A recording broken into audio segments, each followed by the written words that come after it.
आप सब लोग खैरियत से हैं? अल्हम्दुलिल्लाह।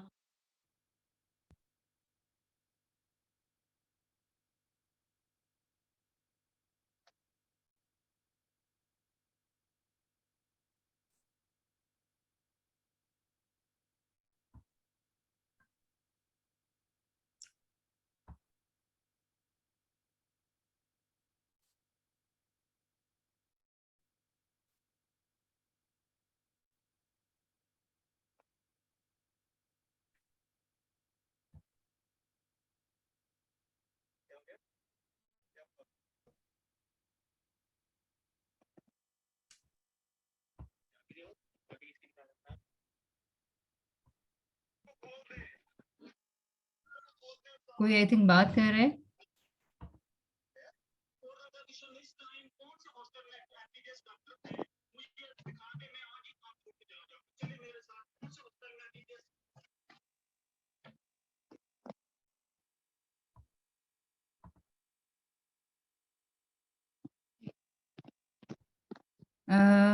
आप लोगों में से कोई मुझे थोड़ी देर के लिए अगर हेल्प आउट कर दे। मुझे प्लीज बताइएगा कि पार्टिसिपेंट्स कौन कौन से, किसी को अगर याद आ रहा हो कि नहीं है। जी अस्सलाम वालेकुम। वालेकुम सलाम। आमना नहीं है, हिना नहीं है और मरियम नहीं है, 3 अभी नहीं आए।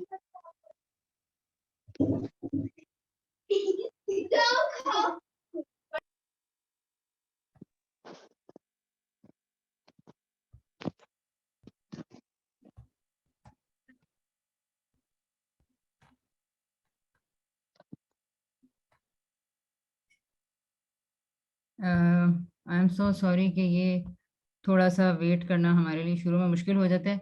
और ये वेट हम सिर्फ करेंगे शुरू के आई थिंक 2-3 सेशंस में, जब तक कि थोड़ा सा वो मैं चाहती हूँ किसी का इंट्रोडक्शन किसी से मिस ना हो। और थोड़ा सा फॉर्मेट जो भी बताना है, तो वो अगर किसी से मिस जब तक क्लियर हो जाएगा सबको तो वो ज़्यादा बेहतर रहेगा। तो हम आप सब लोग जो टाइम पे आने वाले हैं आप लोग परेशान नहीं होइएगा। ये सिर्फ हम लोग शुरू के 1-2 सेशंस के लिए 5 मिनट्स तक वेट करेंगे। फिर इंशाल्लाह विल ट्राई आवर बेस्ट कि अगर कोई इमरजेंसी ना हो तो हम स्टार्ट कर लेंगे इंशाल्लाह पूरे 9 पे ना।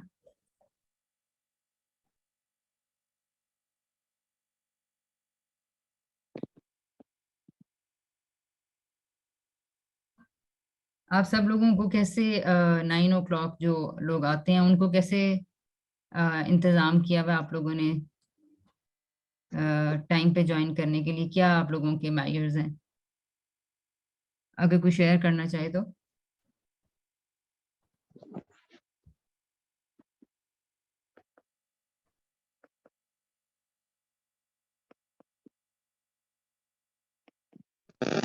सबसे पहले तो आपके मैसेज से ही मुझे याद आता था कि 4 दिन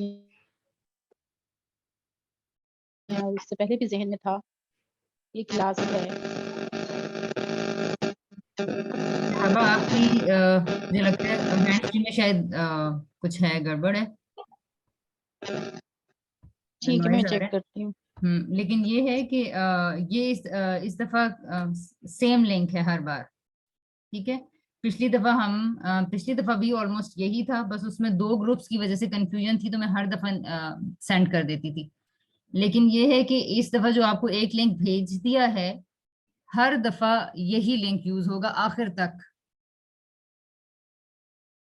तो मैं मैसेज भेजूं या मैं नहीं भेजूं, या मैं लिंक भेजूं या मैं लिंक नहीं भेजूं, वो आप लोगों के पास वो लिंक डेफिनेटली सेव्ड है, चैट में है। तो हर दफा आप लोग पूरे 9 o'clock उसी लिंक पर हमेशा से ज्वाइन कर सकते हैं, मेरी तरफ से रिमाइंडर अगर नहीं भी आया तो आप सब लोगों के लिए ये मैंने कहा मैं बता दूं। उसमें वैसे मेंशन किया हुआ it's a recurring meeting link. ठीक है। ओके। तो आज हमारे साथ एक शायद न्यू पार्टिसिपेंट हैं। उन्होंने हमें ज्वाइन किया है, शायद 1-2 लोगों ने ज्वाइन करना हो। मैं चाह रही थी कि मेरे पास पार्टिसिपेंट्स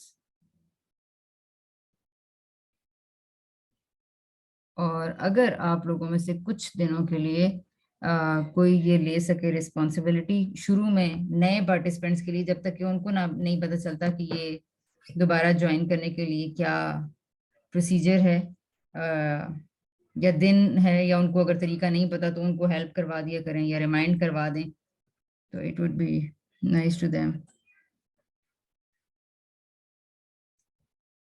ओके जी।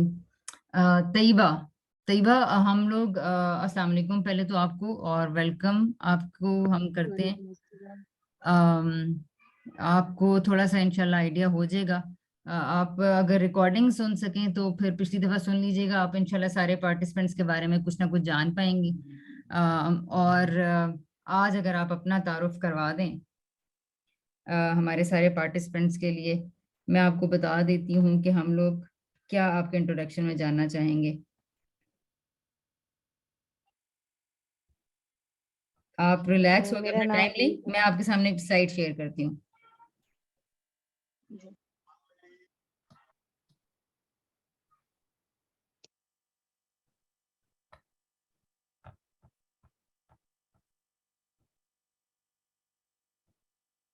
मेरा नाम तैयबा अतहर है जी जी।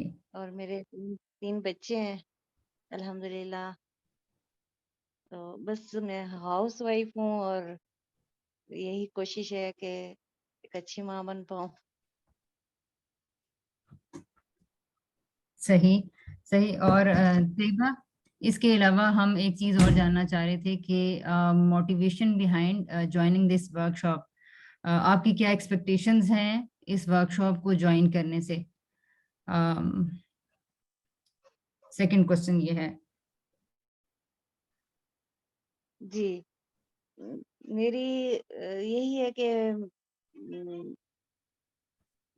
कि मेरे अंदर जो भी इस तरह की हैं खामियां जो इसकी वजह से मैं एक अच्छी पेरेंट नहीं बन पा रही या मुझे समझ नहीं आ रही इस चीज़ की कि मुझे क्या करना होगा। मतलब बच्चों को हैंडल करने में जो मुश्किलात हैं वो मैं आसानी से समझ पाऊँ या उनकी नफ्सियात को समझ पाऊँ या अपनी ही नफ्सियात को मैं समझ के उसको अपने आप को कंट्रोल में यानी कि सही अपने जज्बात को उसमें रखूं, गुस्से पे कंट्रोल कर सकूं और बच्चों के ऊपर जो है मेरा मुख्तलिफ इस तरह के जैसे हालात होते हैं, परेशानियां, वो उनका असर बच्चों पे ना पड़े, मेरे मिजाज की वजह से बच्चों के ऊपर कोई बुरे असरात ना पड़े या वो बच सके मेरे इस बिल्कुल सही, सही। वो ठीक, चीज़ है। ठीक है तैयबा, ठीक है, थैंक यू सो मच। अच्छा तैयबा, थर्ड क्वेश्चन यहाँ पे ये है कि अम, आप कोई अपने पार्टिसिपेंट्स को कोई सजेशन देना चाहेंगी कि इस वर्कशॉप में जो हम सब लोग अपनी एक्सपेक्टेशंस लेकर आए हैं, तवक्कुआत लेकर आए हैं, उस उनको मीट करने के लिए कोई एक टिप जो आप उनको दे सकें कि क्या फायदेमंद हो सकती है उनके लिए?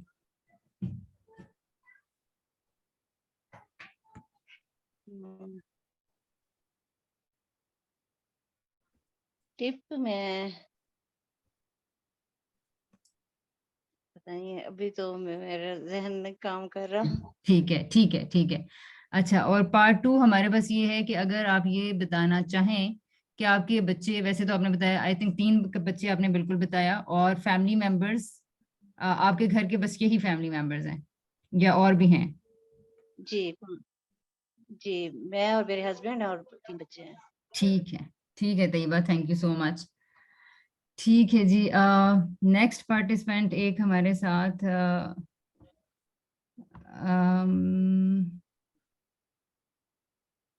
फाइजा, मुर्तजा भाई। जी। तो मुर्तजा भाई ने भी हमें ज्वाइन किया है। भाईजान, आप हमें सुन रहे हैं?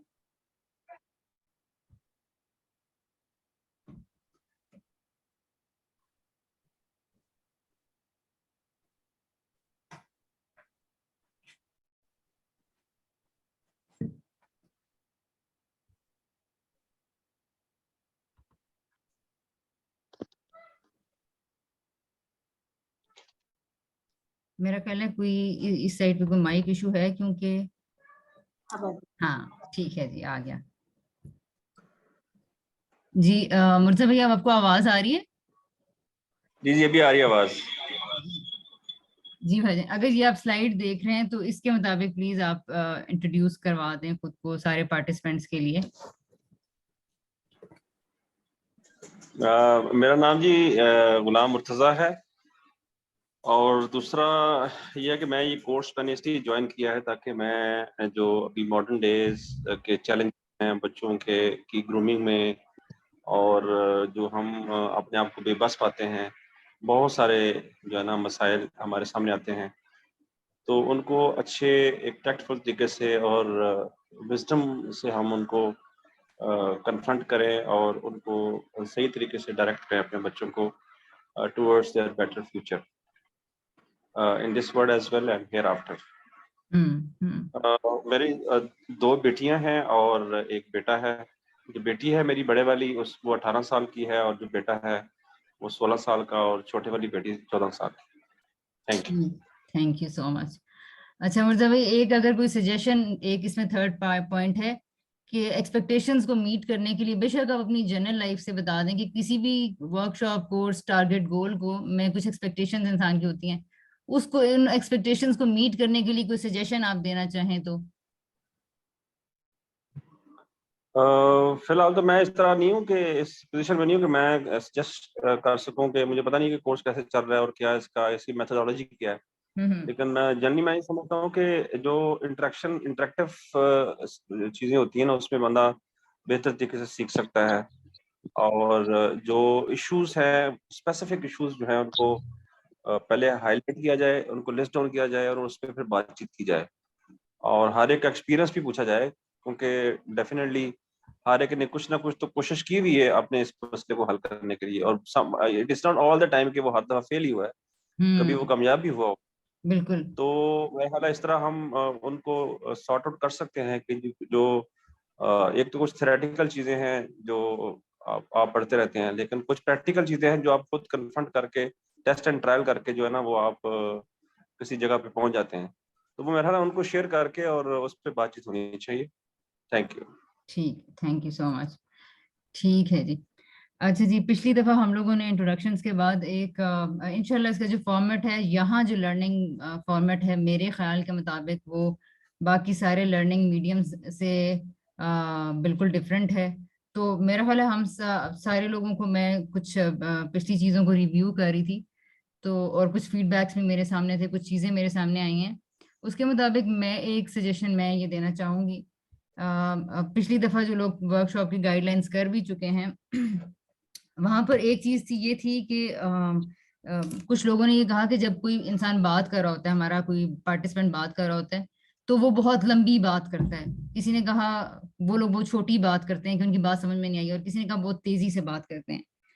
तो चूंकि यहाँ पर मीडियम ही कॉन्वर्सेशन है, बात ही हमने एक दूसरे से बात ही करनी है, समझनी है, तो यहाँ पे थोड़ा सा फिल वक्त जब तक हम नए स्टाइल के आदी नहीं होते, बिकॉज हम लोगों की जो ग्रोथ हुई हुई है ना वो आ, हर जगह पे एफिशिएंसी की है, यानी क्विकली हमें मैनेज करना सिखाया जाता है।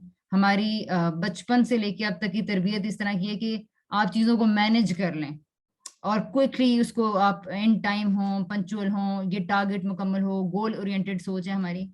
तो ये नफ्सियात हमारी बचपन से चूंकि बनी हुई है, इसमें इसका एक नुकसान, ये बड़ी अच्छी चीजें हैं लेकिन इसका एक नुकसान एक जो होता है कि हमारे अंदर ये नफ्सियात डेवलप हो गई कि हमने इंसानों को भी मैनेज करना शुरू कर दिया। But human beings are unique, every human being is unique, और उसके लिए हमें ये बात समझनी है कि इंसानों को मैनेज नहीं किया जाता। वो ऐसी चीज नहीं है कि इनको किसी आप स्लॉट में डाल दें और उसके मुताबिक, बिकॉज जब एक कॉन्शियस माइंड दूसरे कॉन्शियस माइंड के साथ डील करता है तो वहां पर सिचुएशंस हमेशा वेरी करेंगी। तो हमने इस चीज को प्लान आउट नहीं किया हुआ होता, इन चीजों के ऊपर थोड़ी वर्किंग नहीं की होती। तो आप सबसे मेरी रिक्वेस्ट है कि हम लोग कोई स्लो बोल रहा है, कोई तेज बोल रहा है, कोई लंबी बात करना चाहता है, कोई छोटी बात करना चाहता है, तो उस गाइडलाइन के मुताबिक मैं इंशाल्लाह भी आपके साथ शेयर भी करती हूँ। हमें हो सकता है कि आप प्रॉब्लम में ना हो, लेकिन कोई दूसरा शख्स प्रॉब्लम में हो, और किसी मोमेंट पे हो सकता है वो प्रॉब्लम में ना और हम हों। तो इंसान ये चाहता है कि उसको सुना जाए और उसको ताकि वो अपना मसला, वो बात, मुद्दा समझा पाए। तो हम ये कोशिश करेंगे अपने अंदर फिल वक्त इसको अप्लाई करने की, कि हर किसी की बात के अंदाज को जैसा कि वो है उसको वैसा ही सुनने के लिए टाइम टाइम देखें। हमने जो टाइम कमिट किया हम उससे 1 मिनट भी ऊपर नहीं जाएंगे। इसलिए आप लोग ये फिक्र नहीं करें कि अगर आप लोगों ने फॉर एग्जांपल कहीं और मीटिंग कमिट की हुई थी तो हम, आप लोगों को किसी की बात लंबी हो रही है तो वो रह जाएगी। तो ऐसा कोई मुश्किल नहीं है, ऐसी कोई आपको मसला दरपेश नहीं होगा। दूसरी चीज ये होती है कि बाज़ औक़ात हमारे ऊपर एक दूसरी चीज जो हमें एफिशिएंसी पे माइल करती है, वो होती है एफिशिएंसी। यहाँ पर ये कहा जाता है कि ये कोर्स इतने टारगेट में हमने ये बुक्स, ये चीजें मीट कर ली हैं। तो वहां पर, यहाँ पर चूंकि इसीलिए कोई बुक है ही नहीं, इसीलिए यहाँ पर टाइम स्लॉट्स बड़ी फ्लेक्सिबल रखी गई हैं, यानी कि ड्यूरेशन बड़ा फ्लेक्सिबल रखा गया है। कोई ऐसी चीज नहीं है, ऐसी कोई किताबें नहीं है जिसको हमने खत्म करना है। तो इसलिए इस बात को जहन में रखते हुए और बिल्कुल रिलैक्स होके मैं चाहूंगी कि आप सारे लोग यहाँ बैठे हैं, पार्टिसिपेट करें। इसका नाम भी आप लोगों ने सुन रखा होगा, वर्ड कैफे स्टाइल पे है। और कैफे में हम में से कोई भी टेंशन में नहीं बैठा हुआ होता, ठीक है। हम बिल्कुल रिलैक्स बैठे हुए होते हैं और एक दूसरे की बातचीत सुन रहे होते हैं। आप लोग बेशक चाय कॉफी साथ अपने कप भी रख लीजिए और रिलैक्स होके एक दूसरे की बात को एंजॉय कीजिए। 1 आवर है, 1.5 आवर है या 2 आवर्स है। लेकिन इसमें थोड़ी सी टेंशन कुछ लोगों के अंदर पैदा होनी शुरू हो जाती है कि इसने बात इतनी लंबी कर दी और हमारा कुछ टारगेट है जो रह जाएगा। तो ये इससे बिल्कुल आप आज़ाद हो जाएं और इंशाल्लाह फिर आहिस्ता आहिस्ता हम और भी चीज़ों को करते जाएंगे, खुद ब खुद थोड़ा सा देखते जाएंगे कि किस तरह चीज़ें इन लाइन हो रही हैं, और जो हमने करना है हम वहां तक पहुंच जाएंगे इंशाल्लाह। ठीक है जी। अब हम लोग आगे चलते हैं। पिछले कुछ लोग हैं, मेरा ख्याल है तैयबा का भी और मुर्जा भाई का भी कुछ ना कुछ तारुफ तो है इस कंटेंट के साथ, जो इसका पार्ट 1 हो चुका है। वो है कॉन्वर्सेशंस की गाइडलाइंस। आप दोनों ही लोग चूंकि लर्निंग का बैकग्राउंड रखते हैं, आप लोग उनको फॉलो भी यकीनन करते हैं, सुनते भी हैं। यहाँ पर बस थोड़ा सा ये है कि गाइडलाइंस के मतलब ये कि ये कोई ऐसी चीज नहीं है इसको अगर कहेगी जी मैं ये कर चुका हूँ अब मुझे ये क्या फायदा देगी, ये तो मुझे पता है। तो बात ये, और बाकी जो पार्टिसिपेंट्स आप लोग कर भी चुके हैं, तो आप लोग एक दफा इसको दोबारा से कॉन्शियस हो जाएं, दोबारा से, क्योंकि हम इंसान है ना, बहुत कमजोर है, हम लोग बड़ी गलतियां कर रहे होते हैं अपने दिन के अंदर, और हम लोग बहुत जगह जगहों पे वायलेट करते हैं। किसी जगह कोई बात कर रहा होता है तो हम बीच में बात काट देते हैं, किसी जगह कोई बात कर रहा होता है तो हम सेल फोन नहीं छोड़ते हैं, यानी पूरी तवज्जो से नहीं सुनते हैं। इसी तरह एक और जैसे हमारी गाइडलाइन थी कि दूसरे के इंटेंशंस में अपनी इंटेंशंस सीख ना करने बैठ जाएं। मसलन आपने किसी का चेहरा देखा, किसी की शख्सियत देखी और आपको लगा ये तो ऐसा ही होगा, और ये जो बात करने जा रहा है तो चूंकि ये फॉर एग्जांपल बॉस है तो इसने मेरी इंसल्ट ही करनी होगी। या फॉर एग्जांपल अगर कोई घर में कोई सर्वेंट या हेल्पर है और उसको जल्दी है, वो हर दफा जल्दी में भागता है, तो इस दफा वो बात करने आ रहा है मेरी तरफ और मैं को इसने मुझसे छुट्टी ही मांगनी होगी, तो पता चले कि वो तो कोई मुझे न्यूज देने के लिए आ रहा था। इस इन सारी चीज़ों पर डिटेल में हमने डिस्कशन करनी है। ये गाइडलाइंस के ऊपर दोबारा से एक रिव्यू होगा 2-3 सेशंस के अंदर कि ये ठीक भी हैं या नहीं ठीक हैं, इनको अपनाना भी चाहिए या नहीं अपनाना चाहिए। कौन आप लोगों का क्रिटिसिज्म है तो वो भी सामने आ जाएगा, और जहाँ इख्तलाफ हो अभी भी आप लोग बता सकते हैं। तो ये कुछ चीज़ें हैं। इन चीज़ों को अभी तो जनरली आप लोग अपने जहन में रखें, क्योंकि आप लोगों का तारुफ है। मैं आप कोशिश करती हूँ, वो डॉक्यूमेंट अभी मुझे मिल भी नहीं रहा, मैं आप लोगों के सामने लेके आऊँ। तो फर्स्ट ब्रेकआउट रूम हम लोग होल्ड करने लगे हैं, आप लोग उसको ज्वाइन कीजिए। उसमें मैं वर्बली आप लोगों के सामने ये चीज़ें पढ़ देती हूँ, और अगर आप लोगों के पास व्हाट्सएप ग्रुप्स खुले हुए हैं तो 5 मिनट के लिए आप लोगों ने इन गाइडलाइंस को खुद पढ़ना है। आप लोग बिल्कुल रिलैक्स होके 3 लंबे सांस लेके पूरी तवज्जो के साथ इन गाइडलाइंस को एक दफा खुले जहन के साथ ऐसे पढ़िए जैसे आज ही आप इनको दोबारा पढ़ रहे हैं। 5 मिनट के लिए आप इन सारी गाइडलाइंस को खामोशी के साथ पढ़िए, और फिर ब्रेकआउट रूम की मैं स्क्रीन शेयर करती हूँ, उस पर आप लोगों ने डिस्कशन करना है। फिर हम वापस आते हैं और दोबारा उसमें देखते हैं कि ब्रेकआउट रूम में जहन में बस सिर्फ ये चीज़ रखनी है कि क्या गाइडलाइन पे हम अमल कर सके या नहीं कर सके। हमारे लिए किसी नतीजे पे पहुंचना कतई अहम नहीं है, कोई रिजल्ट, कोई फाइंडिंग्स एक्सप्लोर करना, कोई इल्मी दरियाफ्तें करना कतई मकसद नहीं है। यहाँ सिर्फ एक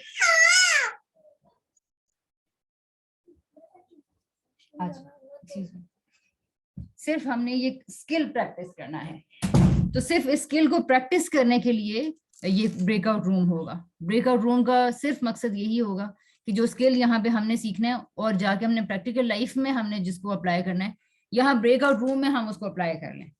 ठीक है, तो be conscious about those guidelines, अपनी उसको भी रिव्यू करें कि कोई ऐसी चीज जो आपको डाल रही है, टेंशन में डाल रही है, या जिसने आपको लग रहा है कि आपके माइंड को ब्लॉक किया हुआ है, वो आप चीज अभी जाने से पहले यहाँ पर अभी पूछ सकते हैं। तो किसी की कोई कंफ्यूजन या कुछ ऐसी चीज है तो प्लीज, मोस्ट वेलकम। अस्सलाम वालेकुम। वालेकुम सलाम। आप कौन सी गाइडलाइंस की बात कर रही हैं, जो स्क्रीन शेयर हो रही है? नहीं नहीं नहीं नहीं ना, ये मैं इसको स्क्रीन को चेंज करती हूँ। एक्चुअली मुझे मेरा जीमेल अकाउंट पे मेरी स्लाइड्स ओपन नहीं हो रही किसी रीजन की वजह से। मैं गाइडलाइंस आप लोगों को ग्रुप में शेयर कर रही हूँ। कॉन्वर्सेशन की गाइडलाइंस पार्ट 1 हमने ये किया था, है ना, जैसे कि आपको याद है कि हमने खुद को एनरिच कैसे करना है, क्योंकि यहाँ पर हमने ये चीज शुरू की थी कि किसी भी चीज का या लर्निंग का आगाज सुनने से ही होता है, बात करने से होता है। तो जब बात करने में हमारे यहाँ सबसे बड़ा, और कोई भी लड़ाइयाँ और कॉन्फ्लिक्ट्स और आर्ग्यूमेंट्स और डिबेट्स लेती हैं तो इसी वजह से लेती हैं कि हमें कॉन्वर्सेशंस के मुतालिक कुछ बेसिक बातों को ही हम मिस कर रहे होते हैं। ठीक है, तो जब मसाइल भी यहाँ से फूट रहे हैं, जब बेहतरी भी यहीं से आनी है सुनने और बोलने से, तो क्यों ना हम इस स्किल को सीख लें, एकेडमिकली सीख लें और इसको अप्लाई करना सीख लें। ठीक है, तो ये वो गाइडलाइंस है, मैं ग्रुप में आप लोगों के साथ शेयर करने लगी हूँ। ठीक है, कुछ लोगों के पास तो होंगी भी। ओके। हाँ, उनको, उनके बारे में मैं कह रही हूँ, तो उनके बारे में अगर किसी ने कोई क्वेश्चन, कोई कमेंट करना है तो वो कर लें, फिर मैं ब्रेकआउट रूम्स ओपन करती हूँ फॉर दैट डिस्कशन।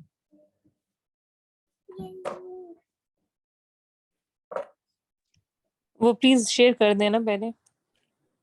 अच्छा जी, 1 मिनट मुझे दीजिएगा।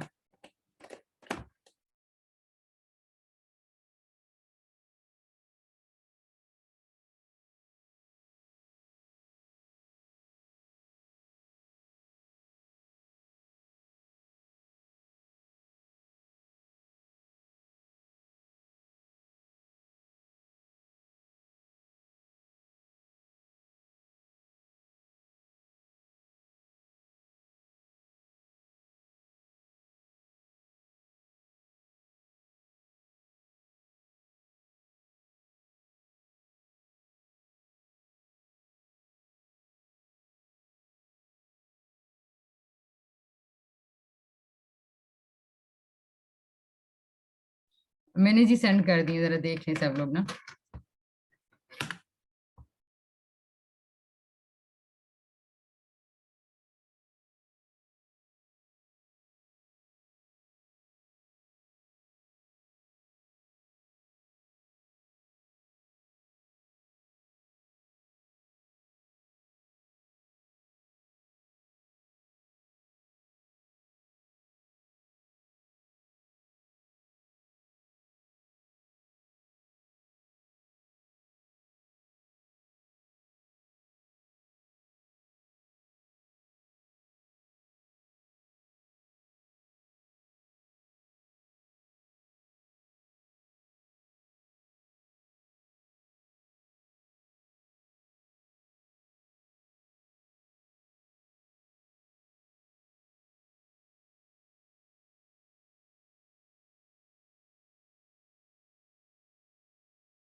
जिसने पढ़ लिए जी प्लीज वो माइक ओपन करके बता दे।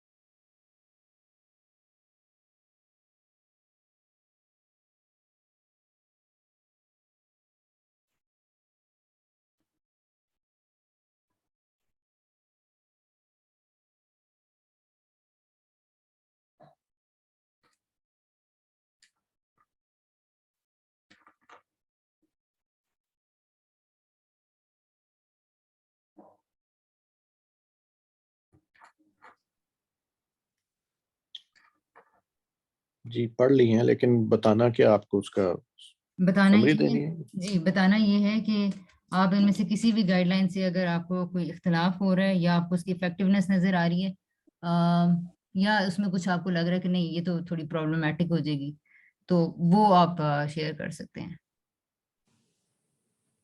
ये बताना।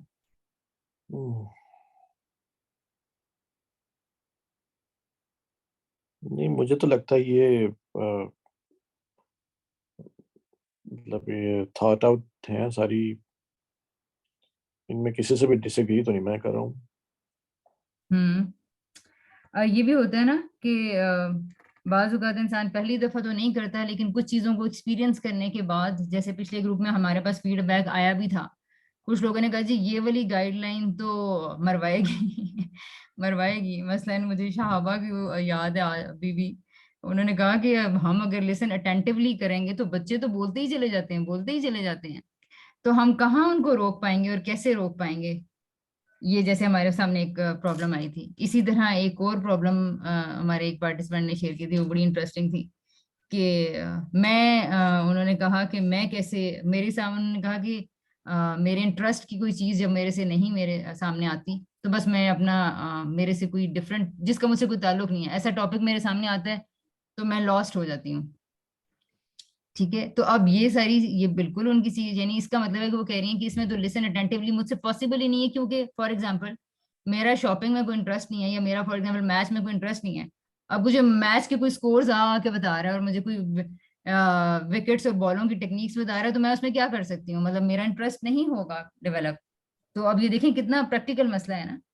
जबकि अभी हम एक हमारा नेक्स्ट मेरा ख्याल है आएगा भी एक ब्रेकआउट रूम डिजाइन ऐसे किया है कि आप जब किसी कैफे में बैठे हुए होते हैं, लाउंज में बैठे हुए होते हैं, सारे रिलेटिव्स बैठे होते हैं, तो सब कोई एक इंटरेस्ट पे तो नहीं बात कर रहे होते हैं, सबकी डिफरेंट बातें होती हैं जो डिफरेंट इंटरेस्ट पे बात करना चाह रहे होते हैं। तो या तो ऐसा होने लग जाता है कि गेस्ट की मौजूदगी में, खासतौर पर जो मैंने मर्द हजरात में नोट किए बात, कि या तो वो खामोश होकर बैठ जाते हैं, या वो अपनी स्क्रीन के साथ कुछ इन्वॉल्व कर रहे होते हैं, या कोई टीवी प्रोग्राम देखना स्टार्ट कर देते हैं, और या फिर जनरली कोई एक पॉलिटिक्स का टॉपिक है जो डिस्कस हो रहा होता है, क्योंकि वो हर किसी के लिए एक नॉन टॉपिक होता है, सब उसमें इन्वॉल्व होते हैं। इसके अलावा बात सब लोग करना चाह रहे होते हैं, वही सब लोग जो वहां पर ड्राइंग रूम्स में खामोश होकर मर्द हजरात बैठे हुए होते हैं अक्सर, तो वो लोग अपने इंटरेस्ट के एरियाज पे तो खूब बातें कर रहे होते हैं। तो जब हम लोग, यानी कि हमारे यहाँ जो कॉन्सेप्ट है हमारी कम्युनिटीज का, कि अगर हमने इंटरेक्शन करना है तो वो इंटरेक्शन सिर्फ इसलिए कि वो पर्पसफुल भी होना चाहिए, प्रोडक्टिव भी होना चाहिए, और चूंकि हम हर मोमेंट में दूसरों के लिए रोल मॉडल्स हैं, तो हम क्यों ना उन कॉन्वर्सेशंस को ज्यादा बेहतर और इम्पैक्टफुल बना सकें। तो मसला क्या होता है, मसले पीछे इसी किस्म के होते हैं, क्योंकि एक का इंटरेस्ट फॉर एग्जाम्पल प्लांट्स में है, तो अब मैं क्या करूं क्योंकि मुझे प्लांट्स में कोई इंटरेस्ट नहीं है। ठीक है, और दूसरे इंसान को स्टिचिंग में है तो मैं इस पे नहीं बात करना चाहूंगा, तीसरे को अगर प्रॉपर्टी में है तो वो उससे डिफरेंट हो जाएगा, चौथा अगर सोसाइटी पे बात करना चाह रहा है तो उसके नजरियात बीच में ही रह जाएंगे, चलो जी बस फिर पॉलिटिक्स पे बात करते हैं। तो अब हमने ये सीखना ये है कि किस तरह लिसन अटेंटिव ली करके हम अपने आप को ज्यादा से ज्यादा इनरिच भी कर सकते हैं, और क्या मुख्तलिफ चीजें हैं, इंसानों के बिहेवियर्स हैं, और जो चीजें आपके सामने सिर्फ इस गाइडलाइन को फॉलो करने से खुलना शुरू हो जाती हैं। तो मेरी इस बात से अंदाजा हो गया होगा कि किस किस्म की मुश्किलात हो सकती हैं इन गाइडलाइंस को फॉलो करने में। तो अब अगर किसी के जहन में कोई आ रही है तो प्लीज शेयर कर सकते हैं आप लोग।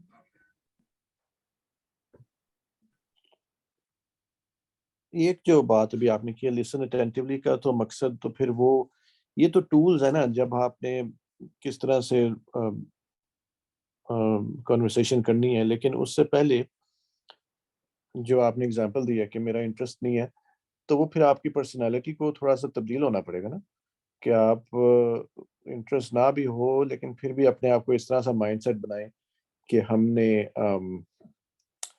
हर चीज़ को हम सीखना चाहते हैं।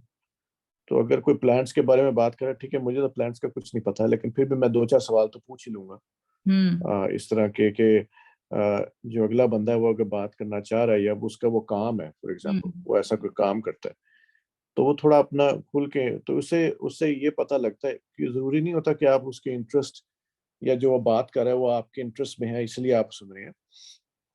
उससे आपको और बहुत सारी चीज़ें पता लग जाती हैं इंसान के बारे में, उसके ख़्यालात, उसके सीखने का, सोचने का तरीका, और फिर उससे फिर बात निकलती है जिसमें हो सकता है आगे जाके दोनों का कोई कॉमन इंटरेस्ट निकला।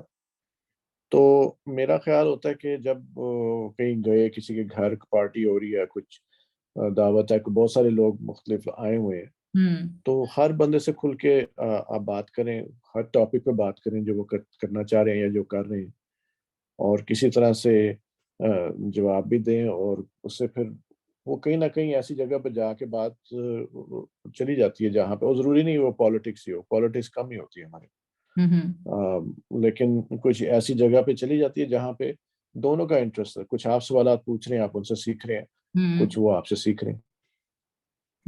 तो ये जितनी गाइडलाइंस है, तो फिर उसके बाद आती है ना, जब एक दफा आपने माइंड बना लिया अपना कि आपने किसी जगह पे पहुंचना है। ठीक है, बिल्कुल। मैं तो यानी कि ये बात ये पता चल रही है ना, देखें, दूसरे को ध्यान से सुनना, पूरी तवज्जो दे के सुनना, एम्पैथिक लिसनिंग करना, हम शायद, मेरा ख्याल है, इसको थ्योरेटिकली कमिट तो कर देते हैं, लेकिन ये प्रैक्टिकली इस बात में हर 2 जुमलों के बाद ही मुझे लगता है कि प्रॉब्लम होती है। यानी एम्पैथाइज करना इतना आसान नहीं होता। मसलन कि दूसरा थका हुआ है या दूसरे को भूख लगी हुई है, और या दूसरा अपनी एक खास प्रॉब्लम में उलझा हुआ है और वो बार बार उसको डिस्कस कर रहे हैं, तो हम कहीं ना कहीं फ्रस्ट्रेट होना शुरू हो जाते हैं, या कोई ना कोई रिएक्शन ऐसा जरूर देते हैं जिससे दूसरे की बातचीत का मुतासिर होती है। यानी मुतासिर इन द सेंस कि कम से कम उसको ये पॉइंट मिल जाता है कि यार मैं इस बंदे से बात नहीं कर सकती, या मैं ज्यादा बात के लिए फ्रेंडली इन्वायरमेंट नहीं बनता। तो हमने, और या फिर हम लोग ज्यादा से ज्यादातर ये कर रहे होते हैं कि जो बोलने वाले होते हैं वो अपनी बातें करे चले जा रहे होते हैं, और उनको कुछ पता नहीं होता कि उनकी बातों का दूसरों के ऊपर क्या असरात हो रहे हैं। अपनी बात की, बोली, और बस उसके बाद जी ठीक है, बस मैंने बोल की जिम्मेदारी पूरी कर दी है, कुछ बातें थी वो हमने डिस्कस कर दी हैं। तो मतलब ये कुछ बहुत सारी ऐसी चीजें होती हैं बीच में कि जो जो ना कॉन्वर्सेशंस को प्रमोट नहीं होने देती हैं। अब आपने जिस तरह से बताया, हो सकता है आप कॉन्शियस हो उसके बारे में, आपने डिसीजन किया हुआ है फॉर एग्जांपल कि जी मुझे एनरिच होना ही होना है, ये मेरे इंटरेस्ट एरियाज नहीं भी हैं, बट स्टिल मुझे इस पे कोई बात कर रहा है तो मैं उसके बारे में कोई इन्फॉर्मेशन ले ही लूंगा और मुझे काम आ ही जाएगी। तो बहुत अच्छी बात है, लेकिन हर जगह पे जरा गौर करेंगे कॉन्शियसली। फॉर एग्जाम्पल हो सकता है कि आपको आपकी बेगम किसी ड्रेस की कीमत बताना शुरू कर दें, या जी मेरे इस ड्रेस में ये डिजाइन गलत हो गया, तो हो सकता है वहां पे आपका टेम्पर लूज हो जाए, या फिर आप कहें कि अच्छा ठीक है, इग्नोर कर दें, एम्पैथाइज शायद ना करें। यानी तो हर हर एरिया में देखना है, बिकॉज हम लोगों की लाइफ में इतने लोग हैं, इतने बच्चे हैं, और प्राइमरीली ज़ाहिर है घर के अंदर, तो चूंकि यहाँ हम लोग अपने रिलेशनशिप्स को इम्प्रूव करने के लिए बैठे हैं ना, ठीक है, तो इस पे दोबारा अगर आप ये ऐसा करते हैं तो बहुत ही अच्छी बात है। लेकिन अगर आप मजीद इसके बारे में सोचें कि क्या हर एरिया में मेरे साथ ऐसा हो रहा है, क्योंकि ये इतना इम्पोर्टेंट है बेसिकली, क्योंकि बच्चों के हवाले से भी ज्यादातर हम बातचीत करेंगे, तो बच्चों के बारे में 2 दिन से हम लोग कुछ बाहर थे, बच्चों से, मुख्तलिफ लोगों से बातचीत कर रहे थे, तो कुछ मदर से बात हुई तो उन्होंने बड़े आराम से ये कह दिया कि यानी कि बच्चों की आधी बातें तो बिल्कुल फजूल ही होती हैं, ठीक है, और ये इन बच्चों की ये इन बच्चों के तो ये क्वेश्चंस फॉर एग्जांपल, ये बातें या चीजें, तो मतलब बच्चों के बारे में ये हम पहले से ज्यूम करके बैठे होते हैं कि मतलब दे आर नॉनसेंस, और इन लोगों ने ये बोल्ड हैं, बदतमीज हैं, और इन्होंने जो उनसे ना ये सरकशी ही करनी है, और हमें नहीं सुनेंगे। कुछ इस तरह की चीजें हैं, अनफॉर्चुनेटली हमने बच्चों के बारे में खुद से ज्यूम की हुई हैं। मुझे ऐसे लगता है कि इन कॉन्वर्सेशंस को, की गाइडलाइंस को फॉलो करने से हम बच्चों के बारे में बिल्कुल एक नई दुनिया कायम कर लेंगे। उनको देखने का हमारा जो नुक्ता नजर है वो बिल्कुल चेंज हो सकता है या हो जाएगा। तो अब ये देखें किस तरह से ये हो पाता है और क्या इसमें हम कामयाब होते हैं नहीं होते हैं। लेकिन प्रीसेप्ट्स हमारे होते हैं लोगों के बारे में और वो हमें रोक रहे होते हैं, हम उनको फिर नहीं गौर से सुनते। किसी और का कोई एक्सपीरियंस है इस हवाले से तो आप लोग प्लीज शेयर कीजिए, अदरवाइज नहीं है तो फिर हम आप लोग ब्रेकआउट रूम में इस पॉइंट से मुतालिक डिस्कशन कर लीजिए जो आपके सामने है। जी आमना। अच्छा, मैं एक और बात ये सोच रही हूँ कि मोस्टली कन्वर्सेशंस के दरमियान हमारा मुद्दा ये होता है, मतलब ऐसे होता है कि जैसे हम दूसरे को अपनी बात पे मनवाना ही चाहते हैं। ये तो बहुत कम होता है कि जैसे हाँ अंटिल के कोई बाहर का बंदा है, कोई अननोन है या कुछ इस तरह का, तो उससे तो हम ये कर सकते हैं कि ठीक है उसकी बात सुनी और बंदा कहता है कि क्या किसी के साथ मतलब इतनी फलसफाना बात करें या उलझें या बहुत डेप्थ में जाएं, उसके साथ बंदा बस वो करके तो फारिग हो जाता है। खैर है, जो उसका पॉइंट ऑफ व्यू है उस तक वो रहे, कोई मसला नहीं। लेकिन जब करीबी कोई बंदा होता है, कोई बहन भाई है या स्पाउस है या कोई इस तरह का बच्चे हैं इवन, तो उसमें तो फिर हमारी मतलब ऐसे मुझे लग रहा होता है कि जैसे कोशिश होती है कि इंसान दूसरे को मतलब खींच तान के घसीट के किसी भी तरह ये चाह रहा होता है जैसे कि बस हम इसको अपने मुद्दा पे ले आए। तो ये भी थोड़ा सा मुझे लगता है कि और अगर हम उसको उसी के उस पे रहने दें तो उसमें भी कुछ थोड़ी सी ऐसे लगता है कि जैसे, और हो सकता है कोई दूसरा अपने पॉइंट ऑफ व्यू से अपनी जगह पर सेटिस्फाइड बैठा हुआ हो, लेकिन हम उस जगह से उसको ना मतलब के ले पा रहे हो और हमें वो बात ठीक ना लग रही हो, फिर ऐसे में क्या किया जा सकता है? आप मेरा शायद क्वेश्चन समझ गई हो। किसी कुछ ज्यादा तो नहीं, लेकिन मैं कोशिश मैं करती हूँ जो मैं समझी हूँ। मेरा ये ख्याल है कोई आप पार्टिसिपेंट्स में से अगर आप सब लोगों ने गाइडलाइंस पढ़ ली हैं, आप पार्टिसिपेंट्स में से कोई हेल्प करेगा कि यहाँ पर गाइडलाइंस के मुताबिक कौन सी चीज है जो मिस हो रही है इस सिचुएशन में, इस क्वेश्चन में जो सिचुएशन आमना ने बताई है हमें, यहाँ पर आपको लगता है कि कोई गाइडलाइन ऐसी है जिसको फॉलो नहीं किया जा रहा इस सिचुएशन के अंदर? आप में से कोई बताना चाहेगा, किसी ने नोटिस किया?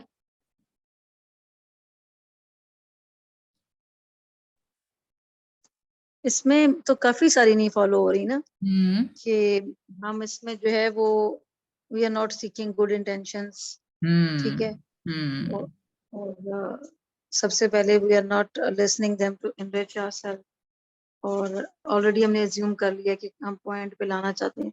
लेकिन बहुत सारी चीजें हैं, इंटरेस्ट डेफिसिट की वजह से ही ये सारा कुछ पूरा जो भी कोई सिचुएशन बताई गई है जो तो बात वही है कि हम तो कदम कदम मतलब कॉन्सेप्चुअली तो हम सारे इन सब बातों को मानते हैं, लेकिन अगर प्रैक्टिकली देखें तो शायद हम चंद लोगों के साथ तो इनको कर लेते हैं अडॉप्ट और या चंद सिचुएशन में, लेकिन अगर आप मतलब कहें कि हर वक्त हर जगह हर किसी के साथ, और टू बी वेरी ऑनेस्ट जो जितने करीबी हैं उनको उतनी फॉर ग्रांटेड लेके उनके साथ कन्वर्सेशन उतनी ही ज्यादा गाइडलाइंस उनके साथ नहीं फॉलो की जाती। स्पेशली अगर मैं अपने आप को देखूं तो बच्चों के साथ तो नहीं फॉलो करते हैं।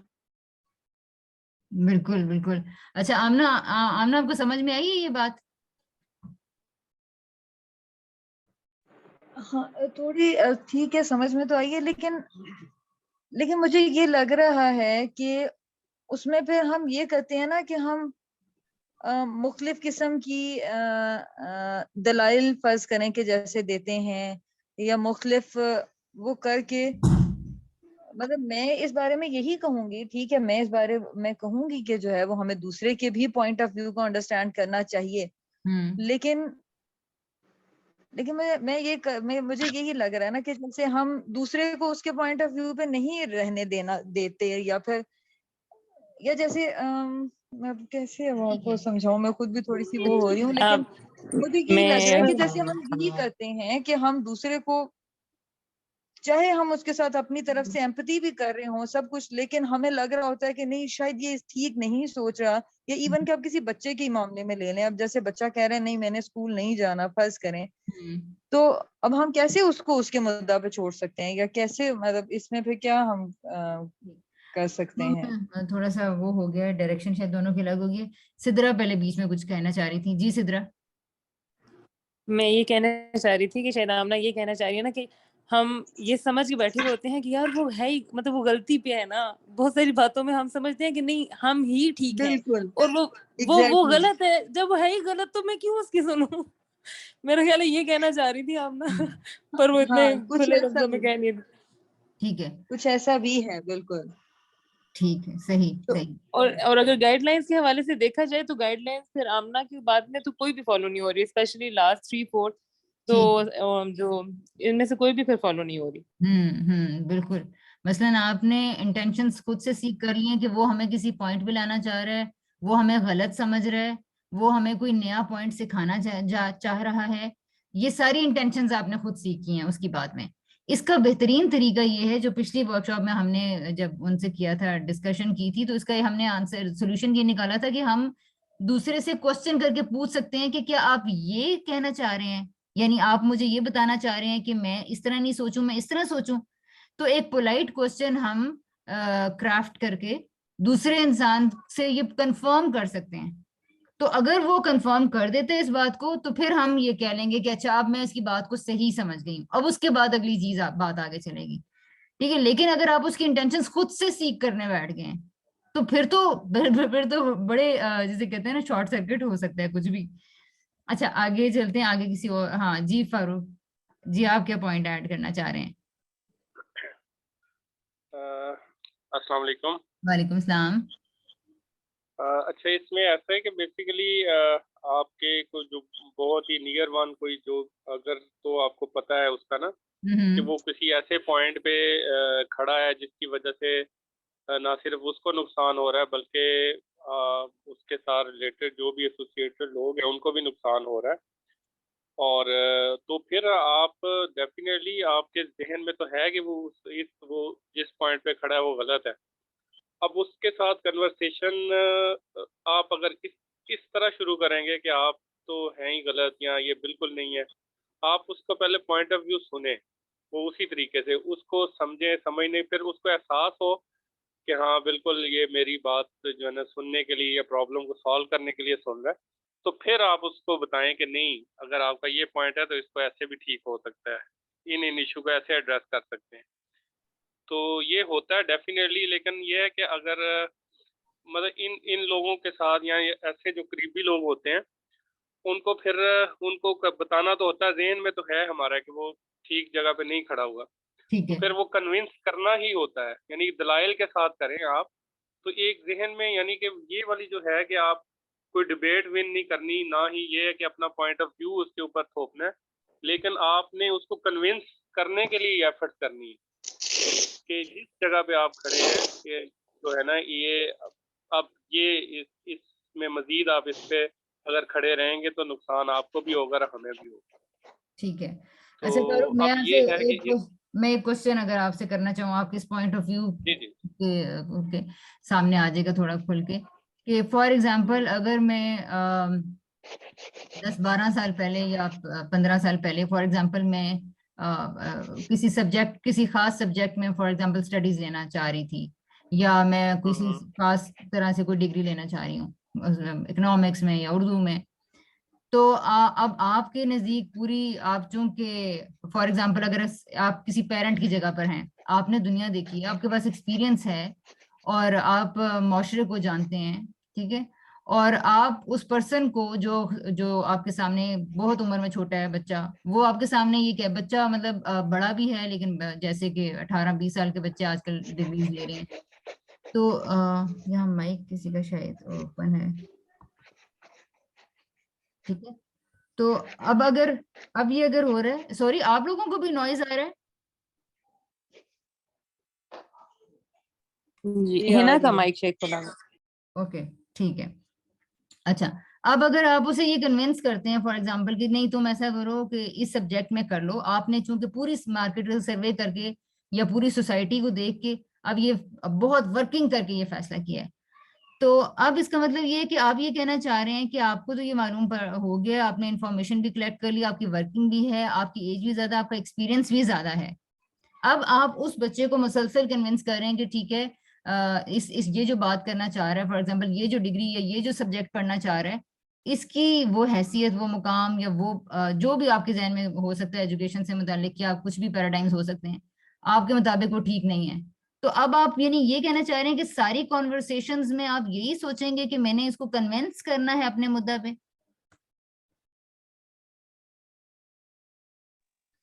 आप कॉन्वर्सेशंस इसीलिए करेंगे क्या? नहीं, बेसिकली तो मैंने बताया ना कि अगर तो हमें नजर आ रहा है कि इसकी वजह से प्रॉब्लम्स आ सकते हैं, तो मैंने स्टार्टिंग पॉइंट तो यही होगा ना कि उसको कन्विंस करके, यानी वो खुद मान ले कि वाकई हाँ उसका ये फैसला ठीक नहीं है। कोई जबरदस्ती वाला इस पे आंसर नहीं है कि हमने कोई अपना पॉइंट ऑफ व्यू फोकस करना है, लेकिन कन्वर्सेशन और इस्तदलाल के साथ जो है ना दूसरे को कन्विंस, यानी कि ये शुरू में ही आपका जहन में यही होगा, आपका जो क्या कहते हैं नियत यही होगी कि हमने इसको कन्विंस करना है, लेकिन इस्तदलाल से करना है। अच्छा अच्छा, ठीक है फारूक। यानी वो सिर्फ इस वजह से कि वो आपसे कंसर्न्ड है आपके साथ, और आप यानी कि आप की फैमिली में से ही है, तो इस वजह से जो है ना। ठीक है। तो बाज़ दफ़ा ऐसे होता है, मेरा कहने का मकसद ये है कि बाज़ दफ़ा ऐसे होता है कि कुछ लोग ऐसी जगह पे खड़े होते हैं कि हम उनको अनअटेंडेड या उसको छोड़ नहीं सकते, और मतलब आप हो सकता है कि आपके फैमिली में 4-6 लोगों से डिस्कस करके आप कहें नहीं वाकई यार ऐसा है, इसको बताना पड़ेगा। बच्चे का भी केस हो सकता है, स्पाउस का भी हो सकता है, किसी का भी हो सकता है। तो फिर उसके अंदर जो है ना आपको, यानी कि ये शुरू में ही होगा कि हाँ ठीक है, उसका पॉइंट ऑफ व्यू ज़हन में रखते हुए मैं ये कह रहा हूँ कि आपकी इंटेंशन जब आप उससे कन्वर्सेशन करने लगेंगे तो आपके जहन में होगा कि वो जिस जगह पे वो खड़ा है वो ठीक नहीं है। ठीक है, मैं तो आपकी बात से ये समझूं। करना है। हाँ, फिर आपकी बात से इसका मतलब है कि ये जो गाइडलाइन नंबर 1 है ना, इट मीन्स आप इस गाइडलाइन से इट मीन्स कि डिसएग्री कर रहे हैं। नहीं, स्पेशल केस में हो पॉसिबिलिटी है कि आपकी नीयत भी ठीक है और आपको पता भी है कि वो जो पॉइंट ऑफ व्यू दूसरे का है, जो एड्रेस ही है आपका, तो वो उसको हमने कन्विंस करना है, लेकिन ये है कि जबरदस्ती नहीं करनी। ठीक है, ठीक है, सही। इस सूरत में क्या हो सकता है, ये इंशाल्लाह डिस्कस हो जाएगा ब्रेकआउट रूम में। जी आयशा। जी अस्सलाम वालेकुम। वालेकुम अस्सलाम। अच्छा, मैं ये कहना चाह रही थी कि मुझे ये एहसास होता है, मतलब आप कह रही ना कि क्या मुश्किल हुई गाइडलाइंस के हवाले से, तो मुझे लगता है कि सबसे ज्यादा जो गाइडलाइन नंबर 1 जो है ना वो पामाल होती है बच्चों के साथ। मतलब बच्चे जब कुछ गलत कर देते हैं तो क्योंकि वो छोटे होते हैं और गुस्सा आ जाता है हमें, तो हम वो बिल्कुल याद नहीं रख पाते कि लिसन अटेंटिवली करना है, और मतलब ये किस तरह इस पर काबू पाया जाए इस मसले पर। ठीक है। ये बिल्कुल, ये आयशा, इस बात से तो मैं बिल्कुल एग्री करती हूँ कि बच्चे चूंकि छोटे होते हैं, कमजोरी की जगह पे खड़े होते हैं, और मैं चूंकि 5-6 फुट का इंसान हूँ, और मैं किसी भी वक्त उस छोटे बच्चे को जो हैसियत में, उम्र में, एक्सपीरियंस में, स्टेटस में, फाइनेंशियली, हर तरह से वो एक रिसीवर की जगह पे है, एक मजबूरी की जगह पे है, तो ये अथॉरिटी तो मेरे पास हर वक्त है कि मैं किसी भी वक्त उसको स्नब कर सकती हूँ, किसी भी वक्त उसको उसके राइट्स को वायलेट कर दूंगी। जाओ इस वक्त जाके इस वक्त ये करो, बिकॉज मेरे जहन में ये बातें हैं कि जी ये इस वक्त ठीक होना चाहिए, इस वक्त ये होना चाहिए।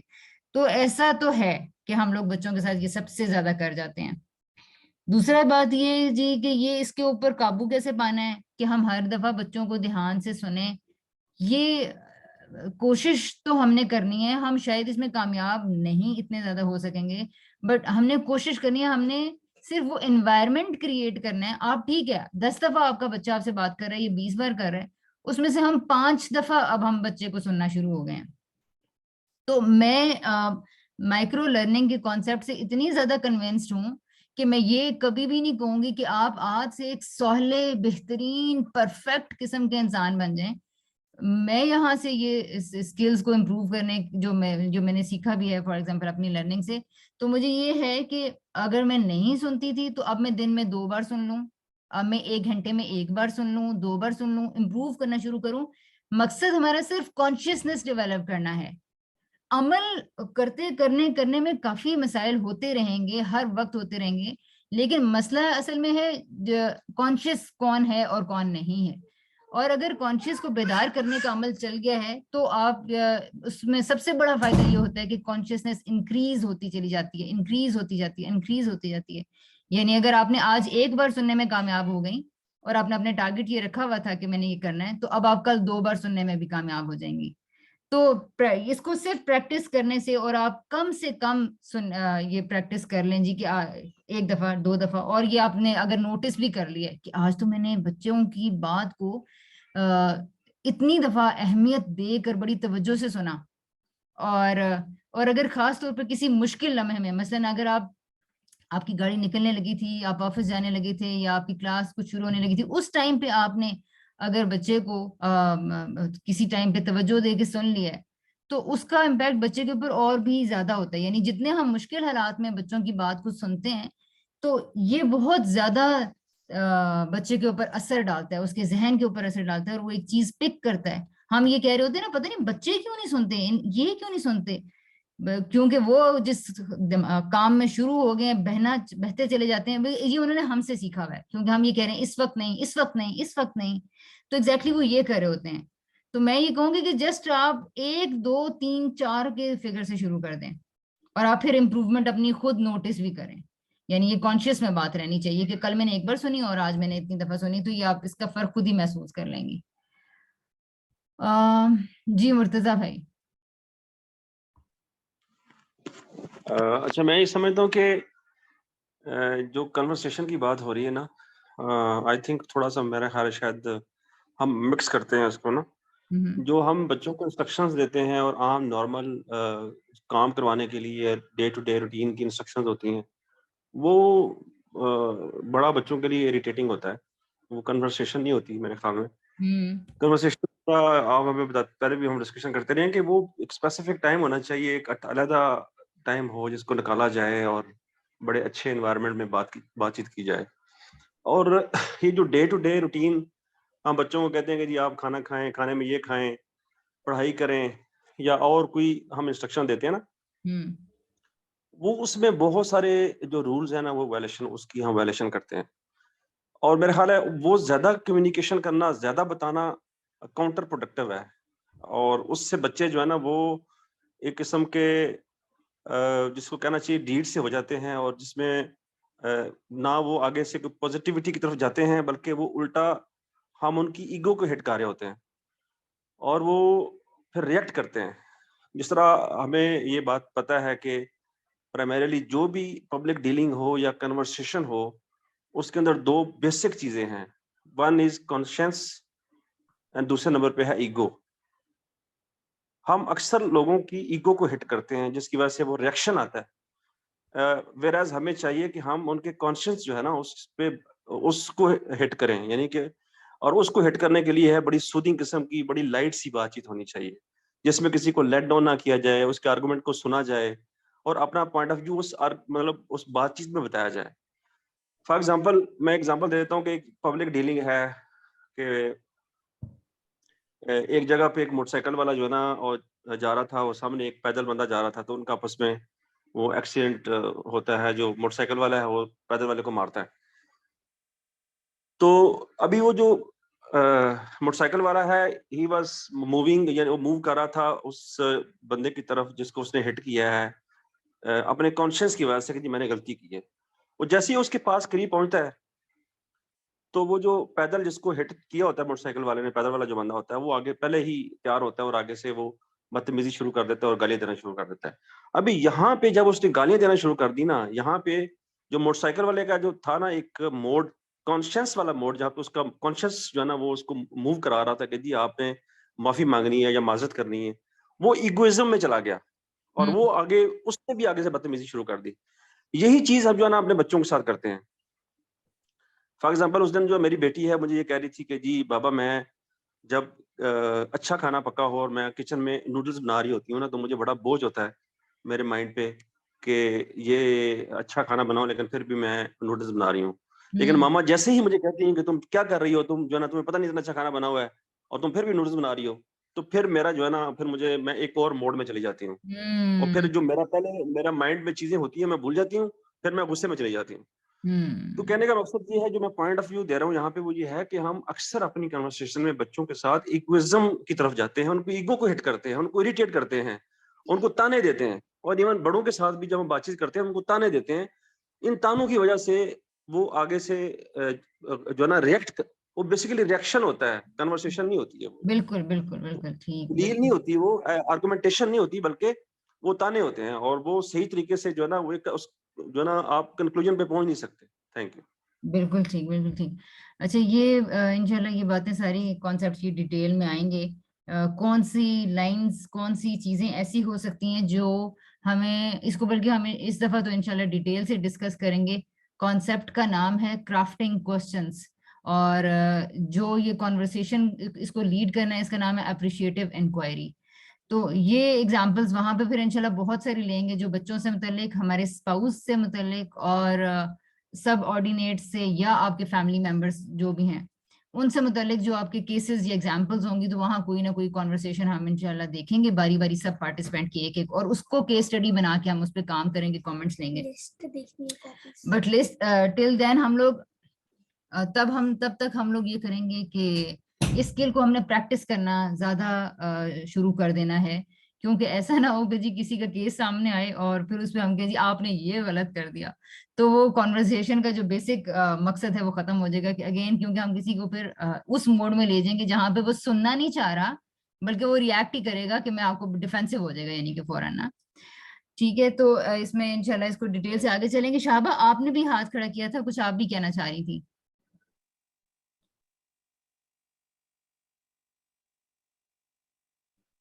जी शाहबा।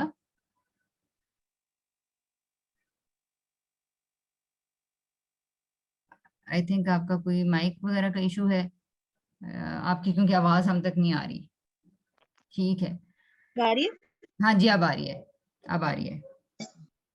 जी, मैं कहना ये चाह रही हूँ पिछली सारी डिस्कशन के बाद के जो हमने लास्ट वर्कशॉप में बातें की थी, मेरे ख्याल से 2-3 क्लासेस के बाद ही मैंने बात की थी, कि एक जो आमना की बात से ही रिलेटेड है, कि जब एक चीज हमें लग रहा होता है कि बच्चे के लिए ठीक नहीं है, मसलन गला खराब हो जाता है और उस तरह की चीजें, तो उस पे फिर हम बच्चों को बात क्यों माने या कैसे माने, ये सारी चीजें। तो उस वक्त जो हमने एक चीज की सीखी थी यहाँ पे, तो वो ये थी कि बाज़ औक़ात बहुत ऐसा नहीं है कि हम हर जगह गलत ही हैं। बहुत सारी जगह ऐसी आती हैं जहाँ पे हम ठीक भी होते हैं, लेकिन जो अभी ईगो की बात हुई है ना, वो वाली मुझे लगता है कि अब सही तरह से एक आंसर मिला है कि हम बच्चों की ऐसी जो फीलिंग्स होती है ना, उनको ललकार देते हैं, जिसकी वजह से वो सही बात भी जो है ना बच्चे समझ नहीं पाते हैं। होती है वो ठीक बात है, ठीक है, हम कर रहे होते हैं, बच्चे के भले के लिए कर रहे होते हैं, लेकिन वो करने की हमारा जो अंदाज और हमारी वर्डिंग जो होती है, वो सब चीजें बच्चों को खामखा से एक जिद में ले आती हैं, और वो फिर करते हैं वो काम, और नुकसान उनका अपना भी होता है, और जाहिर सी बात है हमारा भी होगा, ये हॉस्पिटल जाना है और मुश्किल जो भी होगी। तो बस यही कहना चाह रही हूँ। बिल्कुल सही, बिल्कुल। अच्छा, ये इसकी मिसाल के तौर पर इसकी एग्जांपल्स तो दिन में बेशुमार आपको नजर आएंगी कि ये कैसे, और वजह सिर्फ ये है कि हमने ये अपने आप को सोचा ही नहीं है कि एनरिच करें खुद को ना। मसलन मैं लेट हो गई हूँ और मेरे बारे में ये पैटर्न है कि मैं लेट होती हूँ फॉर एग्जाम्पल, तो अब मेरे जो बंदा मेरा इंतजार कर रहा है फॉर एग्जाम्पल, तो वो ये कहेगा कि किधर, कहाँ रह गए हो, किधर रह गए हो, कहाँ टाइम वेस्ट कर रहे थे तुम लोग। तो अब इसका ये क्वेश्चन, ये अंदाज, ये साफ बता रहा है कि हमने ये सोचा ही नहीं है कि हम ये जाने कि रीजन क्या है। एनरिच करने का कोई इरादा नहीं है हमारा, खुद एनरिच होने का कोई इरादा नहीं है, यानी खुद मैं कुछ भी नहीं जानना चाह रही, ठीक है, मैं सिर्फ दूसरे को ये बताना चाह रही हूँ कि तुम्हारी मिस्टेक क्या है। इसी तरह फॉर एग्जाम्पल बच्चे, जैसे ही हम लोग बैठे हुए होते हैं और बच्चे एंटर होते हैं, तो हम बच्चों से ये कहते हैं कि हाँ, कहाँ तक पहुंची पढ़ाई तुम्हारी, हो गया, कितना हो गया तुम्हारा काम। तो अब चूंकि बच्चों के वो काम नहीं हुए हुए होते, तो इसलिए बच्चा एग्जैक्टली ये परसीव करता है कि यार ये लोग मुझे डांटना ही चाह रहे हैं, ये लोग मुझे शर्म ही दिलाना चाह रहे हैं। यानी कि हमने कुछ, दोनों केसेस में आपने देखा, दोनों तरह के जुमलों में एक में बच्चे ने ये समझ लिया है कि मुझे हमने सवाल वो किया, हम अपनी तरफ से एहसास दिला रहे हैं, ठीक है, लेकिन वो एहसास बच्चा उसको इस तरह परसीव कर रहा है कि यार अब आई शामत, यार भागो यहाँ से, अब फिर मुझसे इन्होंने यही पूछना है, अब फिर मुझसे यही पूछना है, वो आहिस्ता आहिस्ता इंटरेक्शन ही आपसे अवॉइड करना शुरू कर देगा, राइट। अच्छा, इस तरह की और बहुत सारी चीज होती है। मसलन एक दफा पिछली चीज हमने कही थी कि हम अपने इमोशंस को सामने रखते हुए दूसरे बच्चे से या बंदे से बात करते हैं फॉर एग्जाम्पल, तो अब अगेन वो भी दूसरे बंदे को इमोशंस में ले जाता है, यानी कि ये मैं चीज बैलेंस हम लोग नहीं कर पाते हैं। इसको फिर इंशाल्लाह डिटेल से देखते रहेंगे। आप लोगों, आप ये गाइडलाइंस अपने सामने रखिएगा प्लीज। ब्रेकआउट रूम में आप लोग इन गाइडलाइंस को फॉलो करते हुए ही कीजिएगा। मैं सिर्फ फर्स्ट गाइडलाइन को दोहराना चाहूंगी, और वो ये है, इसलिए अगर आप लोग किसी दर्जे में इससे इख्तलाफ कर रहे हैं तो आप लोग ब्रेकआउट रूम के बाद उस पर एतराज उठा सकते हैं जी कि नहीं, ये गाइडलाइन ठीक नहीं है, ठीक है। You are free to criticize and you are free to discuss every aspect, right. Guideline ये कह रही है कि अगर आपने खुद सीखना है, अगर आप ये यहाँ सीखने के लिए आएंगे, किसी भी कॉन्वर्सेशन में आप इसलिए इन्वॉल्व हुए हैं कि मुझे कुछ नया जानना है, मुझे कुछ सीखना है, तो अब ठीक है, यानी ये मेरा पूरा जोर इस बात पर था कि आप इस कॉन्वर्सेशन में, फॉर एग्जाम्पल हम अभी की बात कर लेते हैं, यहाँ इस कॉन्वर्सेशन में हम सब लोग यहाँ अभी फिल वक्त इसलिए आकर बैठे हैं कि कुछ सीख सकें। तो सीखा कैसे जाता है? गाइडलाइन नंबर 1 ये कह रही है कि अब अगर आप वाकई सीखने के लिए आए हैं तो पहला पॉइंट जो आपने फॉलो करना है वो ये है कि आपकी गुफ्तगू में कोई नुक्ता, कोई मुद्दा ऐसा नहीं होना चाहिए कि आप अपने दलाइल और अपनी बातों से दूसरों को कन्विंस करना चाहते हैं, आप डिबेट को विन करना चाहते हैं कि वाह देखें 20 लोगों ने मेरी बात को ठीक कह दिया, 2 लोगों ने मेरी बात को ठीक कह दिया और ये हो गया ना, देखा मेरी बात साबित हो गई, मैं कह रहा था, मैं तो पहले ही ये कह रही थी मेरी बात ठीक है। तो ये जो हमारे अंदर साइकोलॉजी है एक कॉम्पिटिटिव एनवायरनमेंट की वजह से हमारे अंदर पैदा हो चुकी है कि मेरी बात ठीक है, ये तुम्हारी ठीक है, हालांकि दोनों की ठीक होती है और हो भी सकती है अपनी अपनी जगह पर, लेकिन ये चूंकि हमारी फिजा नहीं है ऐसी, तो हमारी यही नफ्सियात होती है कि नहीं किसी एक ही ठीक है और इस तरह की बातें हम आम कर रहे होते हैं। तो ये कह रही है जी guideline, the purpose of conversation is not to win a debate, ठीक है, और टू कन्विंस अदर्स। अब ये बात जो आप लोग कह रहे हैं ना कि बात जगह हम ठीक भी होते हैं और सही होते हैं, अभी इसको 2 मिनट के लिए जहन से निकाल दें, अभी सिर्फ इस गाइडलाइन तक रहिएगा, सिचुएशन सब जहन से निकाल दें। अच्छा, तो कह रहे हैं कि किसी को कन्विंस नहीं करना, क्योंकि अभी हम इस चीज पे काम करने लगे हैं कि मैंने खुद कैसे अपने आप को एनरिच करना है, इसलिए अभी आप लोग सब जहन से सारी एग्जाम्पल्स और प्रैक्टिकल उन चीजों को जहन से निकाल दें। But to enhance our own understanding, इसलिए अगर मैंने अपनी अंडरस्टैंडिंग को इम्प्रूव करना है तो मुझे ये करना पड़ेगा कि मैं अपना मुद्दा किसी के ऊपर मुसल्लत नहीं करूंगी या अपनी बात, और टू हेल्प अदर्स लर्न, ठीक है जी, if possible to help other learn, और दूसरों को अगर हमने कुछ सिखाने का इरादा कर भी लिए तो मुमकिन हो तो करें। और ये मुमकिन होना कैसे हो सकता है? मसलन दूसरा खुद ये कह दे कि आपकी इसके बारे में क्या राय है, मसलन आप क्या समझती हैं कि मैं अगर ये ड्रिंक पी लूंगी तो मेरा गला खराब हो जाएगा, अगर दूसरे ने आपको इनवाइट कर दिया इस जगह पे, then you are free to suggest, लेकिन अगर उसने आपको ये कहा नहीं है तो फिर आप जो सजेस्ट कर रहे हैं या वो कंट्रोल है और या वो बेकार है। कंट्रोल इस तरह है कि अगर आपने उससे जबरदस्ती छुड़वा दिया है, ठीक है, तो वो उसके इंप्रेशंस कभी नहीं भूलेगा अगर आपने उसको रीजंस नहीं दी तो। और अगर उसने दूसरी सूरत के अंदर अगर उसने आपको खुद इनवाइट नहीं किया कि आप बताएं मामा ये ड्रिंक मुझे पीनी चाहिए, नूडल्स मुझे खाने चाहिए, नहीं खाने चाहिए, अगर उसने ये नहीं कहा तो इसका मतलब है वो बच्चा भी इस जगह पे खड़ा है या आपका हस्बैंड या आपकी वाइफ अभी इस जगह पे खड़ी है कि उसको आपसे बात सुनने में कोई इंटरेस्ट नहीं है। तो फिर आप कौन से दलाइल किसको दे रहे हैं? क्योंकि दूसरा कन्विंस होने के लिए नहीं खड़ा, तो आप अपने कन्विंस करने की या मुझे अपनी कन्विंस करने की साइकोलॉजी से निकलना है थोड़ी देर के लिए।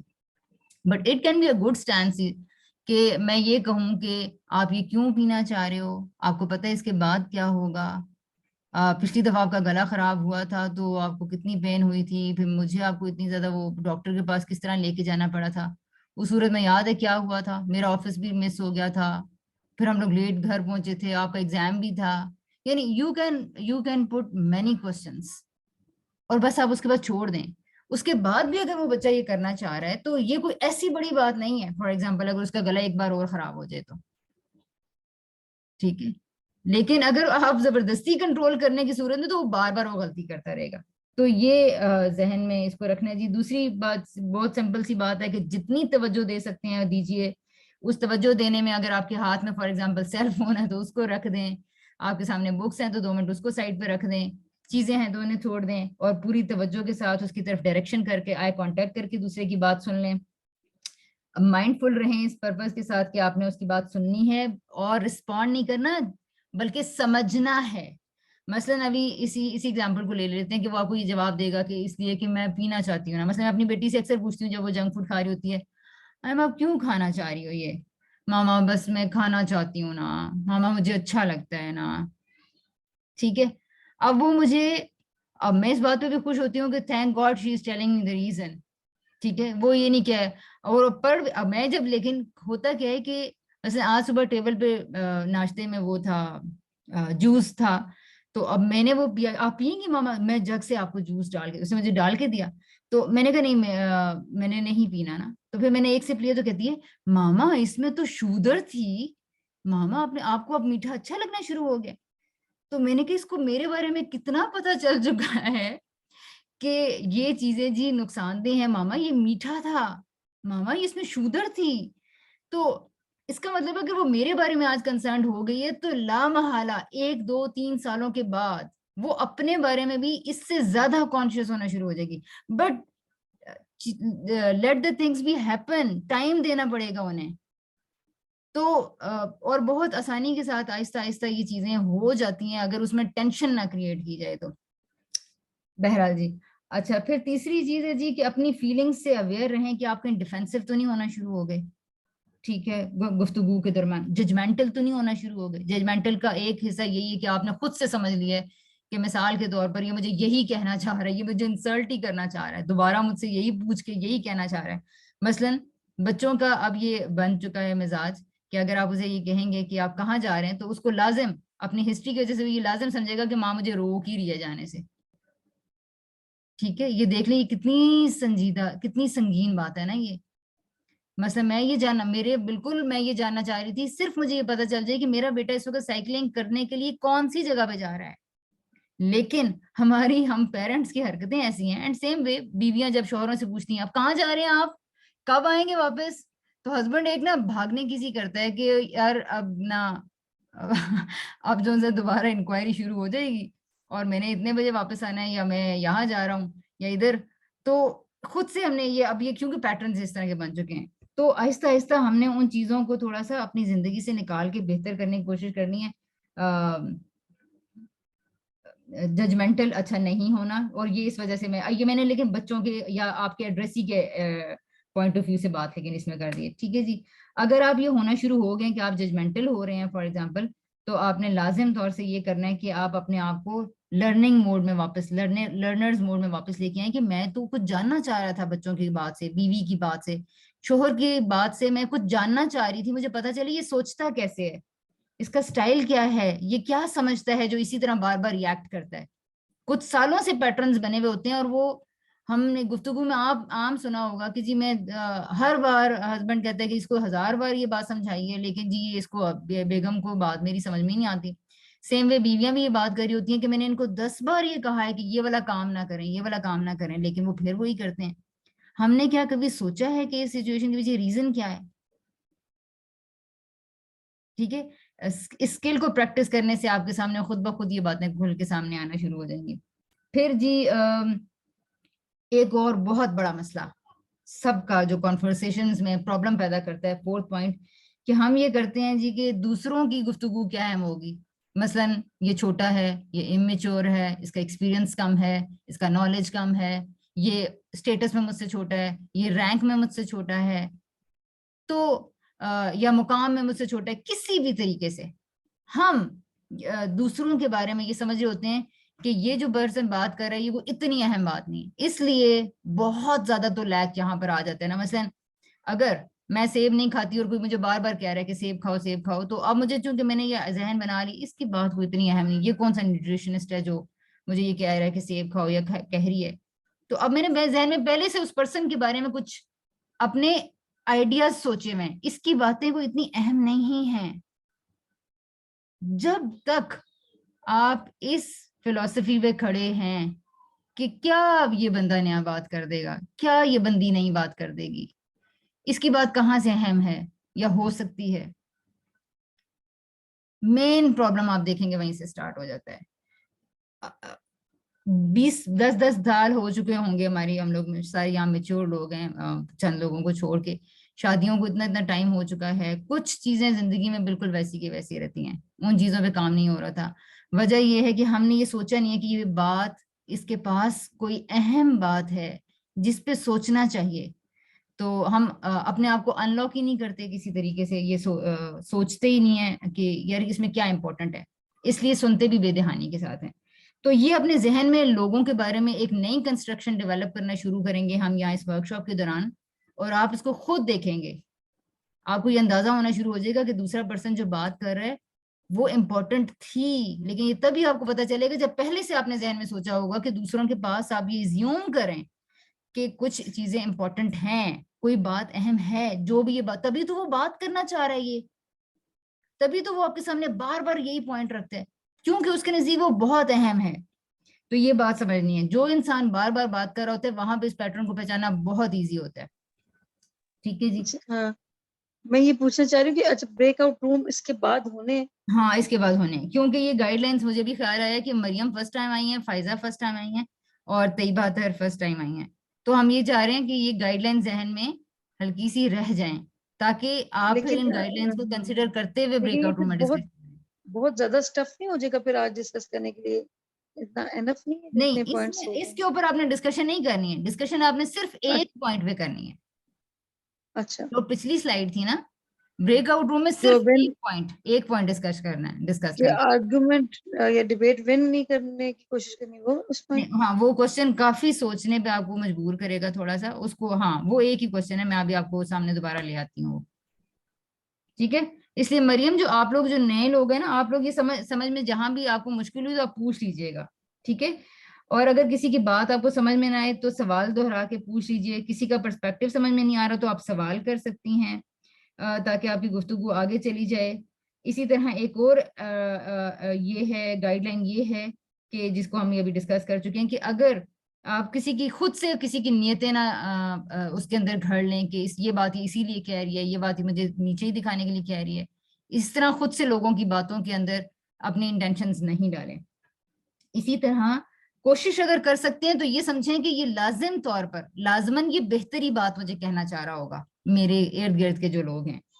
और इसी तरह आखिरी बात ये थी जी कि लोग लंबी बात करें, छोटी बात करें, तेज करें, आहिस्ता करें, उर्दू में करें, अंग्रेजी में करें, टूटी फूटी अंग्रेजी में करें या टूटी फूटी उर्दू में करें, जो भी स्टाइल है, be patient for that style, ठीक है, ताकि आप बीच में ही कहीं स्ट्रेस में ना चले जाएं कि उफ इसकी बात कब खत्म होगी, ये कैसे बात कर रहा है, इसकी तो अंग्रेजी बिल्कुल खराब है, अंग्रेजी खराब बोल के ये इस तरह कर रहा है, उर्दू खराब बोल के ये मुझसे कैसे बात कर रही है, लाइक इस तरह की चीजें। तो ये एक और चीज है। और एक गाइडलाइन बीच में रह गई है, वो ये थी assumptions वाली, तो मैं खुद ही अभी करती ही नहीं हूँ क्योंकि वो क्रिटिकल रिफ्लेक्शन में टॉपिक आ जाएगा।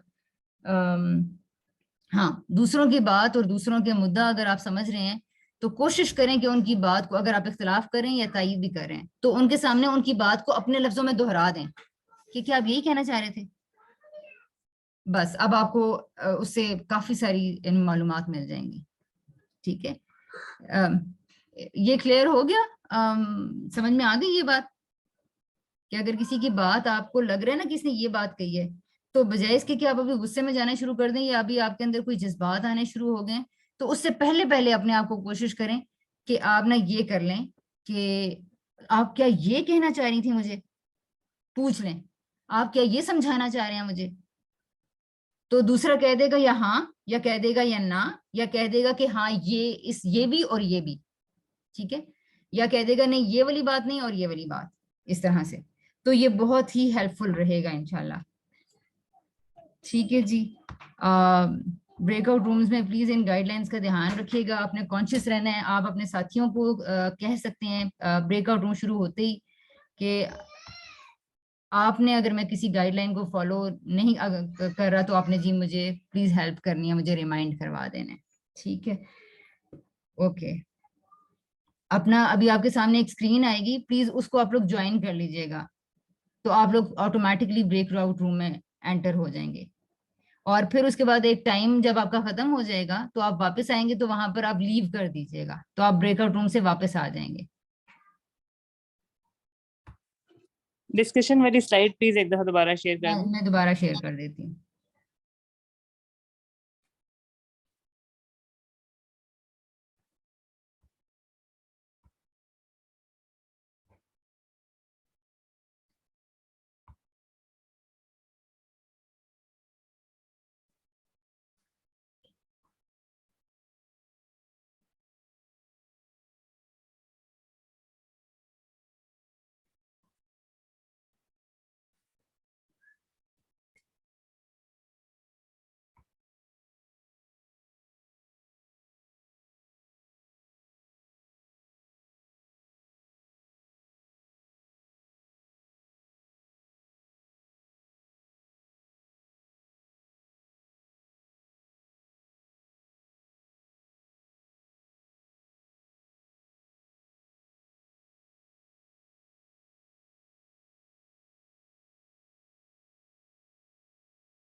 आप लोग प्लीज ब्रेकआउट रूम ज्वाइन कर लें, आयशा एंड तैयबा।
कम रह गया, उसको फिर नेक्स्ट वेडनेसडे वाले में ना कर दें। हाँ नहीं, 15 मिनट में वो हो जाएगा और उसका होना इसके साथ जरूरी है। ठीक है, तो आप लोग इसलिए विदाउट एनी डिले, हम अभी 44 है ना, तो अभी हमारे पास 16 मिनट्स रहते हैं। मैं 12 मिनट्स का ब्रेकआउट रूम बना देती हूँ। आपने मैं स्क्रीन शेयर कर देती हूँ दोबारा। आपने उस ब्रेकआउट रूम में ये करना है कि इस ब्रेकआउट रूम में जो आप लोगों की फाइंडिंग सारे मेंबर्स के साथ मिलकर बनी है, उसके नतीजे में जिस तरह का आप लोग अब जहन बन पाया है, ठीक है, तो आपने एक और सिचुएशन को इमेजिन करना है जो अभी आपकी इस ब्रेकआउट रूम में फाइंडिंग्स आई हैं उसके साथ। You have to imagine a situation that you are sitting in a family gathering and someone started a discussion about a topic that you seriously want to avoid because your views are against the majority's point of view, but it happened. So now place yourself in a new person who is interested to convince others, who is not interested to convince others about the certain point. So what will be your reaction now? ठीक है, ये screen मैं आपके साथ share करती हूँ। Please ये ध्यान में रखिएगा कि जो अभी आपने ब्रेकआउट रूम में सारी फाइंडिंग्स आपने ली हैं, इस फाइंडिंग को अपने प्रीवियस सेल्फ को निकाल दीजिएगा। ठीक है, अगर किसी ने कुछ पूछना है तो मैं कर देती हूँ, अदरवाइज मैं न्यू ब्रेकआउट रूम्स ओपन करती हूँ।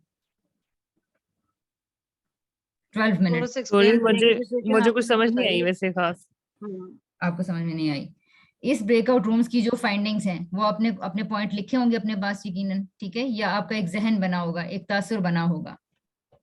ठीक है, कुछ एक्शंस आपके सामने आए होंगे कि जब इंसान दूसरों को कन्विंस नहीं करना चाहता और वो कोई पॉइंट एंडोर्स भी नहीं करना चाहता, ठीक है, तो अब वो कैसे बात करता है?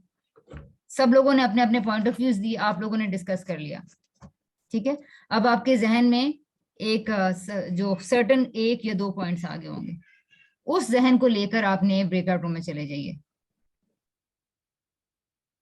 और अब डिस्कशन आपको सिर्फ इस बात पे करनी है कि आप एक ऐसी गैदरिंग में बैठे हैं जो ऑफिशियल नहीं है, अनफॉर्मल गैदरिंग है, फैमिली गैदरिंग है।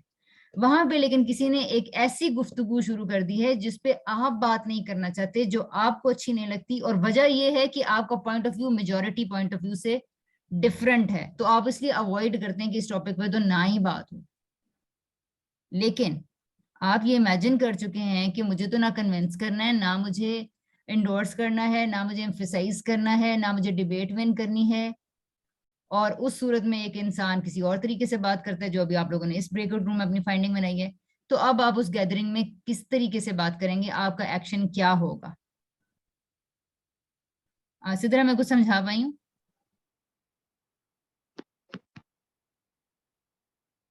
जी किसी हद तक, बाकी पार्टिसिपेट करेंगे तो उसके बाद पता लग जाएगा थोड़ा सा।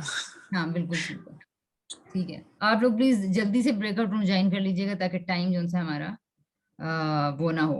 और फिर जो आप लोगों की फाइंडिंग्स होंगी आप लोग अपने पास नोट कर लीजिएगा, अगली डिस्कशन हम लोग यहाँ से स्टार्ट करेंगे, ठीक है। तो ये आप लोगों की इस ब्रेकआउट रूम की जो भी फाइंडिंग्स होंगी वो अगली दफा, गाइडलाइंस को प्लीज ध्यान में रखिए कि बात कीजिएगा, सारे लोग एक दूसरे को रिमाइंड करवा दें अगर सॉफ्टली कि ये गाइडलाइंस आपने कहा था जी मुझे रिमाइंड करवा दें, ठीक है जी। सॉरी।